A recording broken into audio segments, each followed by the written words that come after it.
Hello everyone, welcome to my channel. आज हम लोग क्लास 10 की जो एनसीईआरटी एग्जाम्पलर है इसके चैप्टर नंबर 5 अर्थमेटिक प्रोग्रेशंस की एक्सरसाइज 5.3 का question number 17 and question number 18 को सॉल्व करेंगे। लेट्स सी क्वेश्चन नंबर 17 में क्या गिवन है। Which term of the AP 53, 48, 43 and so on is the first negative term. यहाँ पे हमें जो AP सीरीज़ दे रखी है वो डिक्रीजिंग ऑर्डर में दे रखी है, ठीक है। तो यहाँ पे जो हमें बताना है कि इस सीरीज़ का फर्स्ट नेगेटिव टर्म क्या होगा, ठीक है।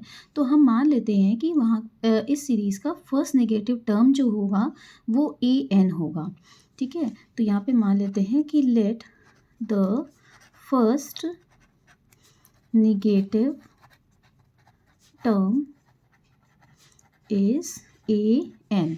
ओके, तो AN अगर निगेटिव टर्म है, फर्स्ट निगेटिव टर्म है, तो that is less than zero, है ना। क्योंकि जो भी निगेटिव नंबर्स होते हैं वो क्या होते हैं, ज़ीरो से लेस होते हैं, ठीक है। अब AN को हम क्या लिख सकते हैं, A प्लस N-1D लिख सकते हैं, है ना।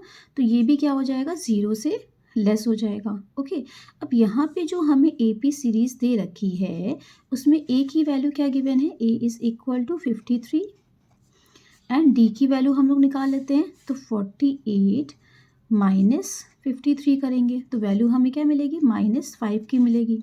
ओके, अब ये वैल्यू हम इसमें पुट कर देते हैं। तो A की वैल्यू है 53 plus n-1 multiply by -5 and that is less than zero. Okay, now अब क्या हमें करना है, 53 प्लस -5 को जब हम इधर अंदर मल्टीप्लाई करेंगे तो हमें क्या वैल्यू मिलेगी, -5n, और यहाँ पे माइनस माइनस हो जाएगा +5, ठीक है। तो यहाँ पे ये वैल्यू आ गई which is less than zero. अब हम इसको ब्रैकेट हटा देते हैं तो यहाँ पे प्लस माइनस माइनस की वैल्यू मिलेगी, -5n + 5 which is less than zero. अब यहाँ पे 53 + 5 को हम ऐड कर सकते हैं, मीन्स 58, ठीक है। -5n is less than zero. तो 58, अब -5n को हमने यहाँ पे RHS में भेज दिया तो ये क्या हो जाएगा, +5n हो जाएगा, ठीक है। तो यहाँ पे क्या हो जाएगा, 5 + 5n हो जाएगा। यहाँ से हम लोग n की वैल्यू निकाल लेते हैं। तो n की वैल्यू क्या हो जाएगी, 58/5, और 58/5 इज़ इक्वल टू 11.6, है ना। तो n की वैल्यू जो है वो 11.6 से ग्रेटर है ना। तो इट मीन्स n की वैल्यू इससे ग्रेटर नंबर कौन सा आएगा, इससे जस्ट ग्रेटर नंबर आएगा 12, है ना। वैल्यू जो है डेसिमल में तो होगी नहीं, n की वैल्यू इंटीजर होनी चाहिए, ठीक है, पॉजिटिव इंटीजर होनी चाहिए। तो यहाँ पे क्या हो जाएगा, n की वैल्यू हम क्या लेंगे, 12 लेंगे। ओके, तो n की वैल्यू हमें क्या मिली है, 12 मिली है, एंड ये हो गया हमारा आंसर। अब चाहें तो इसको वेरीफाई भी करके देख सकते हैं। वेरीफाई कैसे करेंगे, यहाँ पे n की वैल्यू 12 रख के देख लेते हैं कि हमारा फर्स्ट नेगेटिव नंबर कौन सा है, ठीक है। तो ये हम यहाँ पे वेरीफाई करके देख सकते हैं, वेरिफिकेशन, ठीक है। तो यहाँ पे वेरिफिकेशन जब हम करेंगे तो यहाँ पे क्या हो जाएगा, A + n-1D है, ठीक है। तो 53 प्लस n की वैल्यू आई है 12, 12 - 1 मल्टीप्लाई बाय -5, तो 53 यहाँ पे इसको सॉल्व किया तो आ गया 11, 11 मल्टीप्लाई बाय -5, इट मीन्स 53 - 55 कर रहे हैं तो वैल्यू हमें क्या मिल रही है, -2 की मिल रही है, और फर्स्ट नेगेटिव नंबर जो है हमारा क्या है, -2 का है, ठीक है। तो ये तो एडिशनल हमने वेरीफाई करके अपनी सेटिस्फैक्शन के लिए देख लिया, बट यहाँ तक कि हमारा सोल्यूशन है n is equal to 12। Now question number 18 is, how many numbers lie between 10 and 300 which when divided by 4 leave a remainder 3, ठीक है। कि 10 से 300 के बीच में कितने नंबर्स ऐसे हैं कि जिनको अगर हम 4 से डिवाइड कर रहे हैं तो हमें रिमाइंडर 3 का मिल रहा है, ठीक है।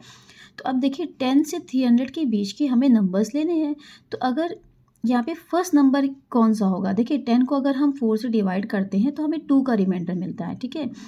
तो हम क्या लेंगे, 11 से स्टार्ट करते हैं, क्योंकि 11 को जब हम 4 से डिवाइड कर रहे हैं तो रिमाइंडर हमें क्या मिलेगा, 3 का मिलेगा। ओके, उसके बाद नेक्स्ट नंबर हमें कौन सा मिलेगा, 15 का मिलेगा। ठीक है, इनमें क्या करते हैं 4 4 ऐड करते जाते हैं तो हमें नेक्स्ट नंबर मिलता जाएगा। ठीक है, 15 के बाद देन 19 मिलेगा एंड इस तरीके से हमें नंबर्स मिलते रहेंगे। ठीक है, अब 300 क्योंकि हमें 10 से 300 के बीच के नंबर्स लेने हैं तो 300 के जस्ट बिफोर कौन से नंबर होगा जिसको अगर हम 4 से डिवाइड करें तो हमें रिमाइंडर 3 का मिले। ठीक है, तो इसके पहले वाला नंबर कौन सा होता है 299 का होता है और 299 को जब हम 4 से डिवाइड कर रहे हैं तो यहाँ पे वैल्यू क्या मिलेगी 74 की मिलेगी, है ना, एंड रिमाइंडर हमें इस केस में 3 का मिलेगा। ओके, तो लास्ट नंबर जो है इस सीरीज़ का क्या हो जाएगा 299 होगा। तो ये हमारा हो गया nth वाला टर्म, इज़न्ट इट, ये हमारा क्या हो गया nth वाला टर्म और ये हमें AP सीरीज़ यहाँ पे मिली है इसकी। ओके, तो यहाँ पे A की वैल्यू क्या है 11 है, D की वैल्यू क्या है 15 माइनस 14 करेंगे, इट मीन्स 15 माइनस 11 करेंगे तो वैल्यू हमें क्या मिलेगी 4 की मिलेगी एंड AN की वैल्यू हमें क्या मिल रही है 299 मिल रही है। तो हमें बताना है कितने नंबर्स आएंगे इनके बीच में 10 और 300 के बीच में कितने नंबर्स ऐसे हैं जिनको हमने 4 से डिवाइड किया तो रिमाइंडर 3 मिल रहा है। इट मीन्स हमें N की वैल्यू फाइंड आउट करनी है। क्लियर है, तो यहाँ पे क्या हो जाएगा AN is equal to A plus N minus 1 D। It means N की वैल्यू बिकॉज 299 है, A की वैल्यू हो गई 11 प्लस N की वैल्यू हमें फाइंड आउट करनी है मल्टीप्लाई बाय 4। इट मीन्स 299 इस 11 को इधर भेज दें तो -11 हो गया and this is equal N minus 1 multiply by 4। तो यहाँ पे वैल्यू हमें क्या मिल रही है 288 की। ठीक है, 4 यहाँ पे मल्टीप्लिकेशन में इधर जाएगा तो डिवाइड हो जाएगा N माइनस 1, तो यहाँ पे वैल्यू क्या मिलेगी 72 और ये -1 है इधर आएगा तो +1 हो जाएगा। तो यहाँ पे N की वैल्यू हमें क्या मिलेगी 73। Okay, so therefore N is equal to 73, यानी कि 10 से 300 के बीच में टोटल 73 नंबर्स होंगे जिनको अगर हम 4 से डिवाइड कर रहे हैं तो हमें रिमाइंडर 3 का मिल रहा है। ओके, आई होप ये दोनों ही क्वेश्चंस आपको समझ में आए होंगे। अगर मेरी वीडियो पसंद आई है तो प्लीज़ इसको लाइक शेयर एंड सब्सक्राइब करना मत भूलिएगा। See you in the next video, till then bye bye.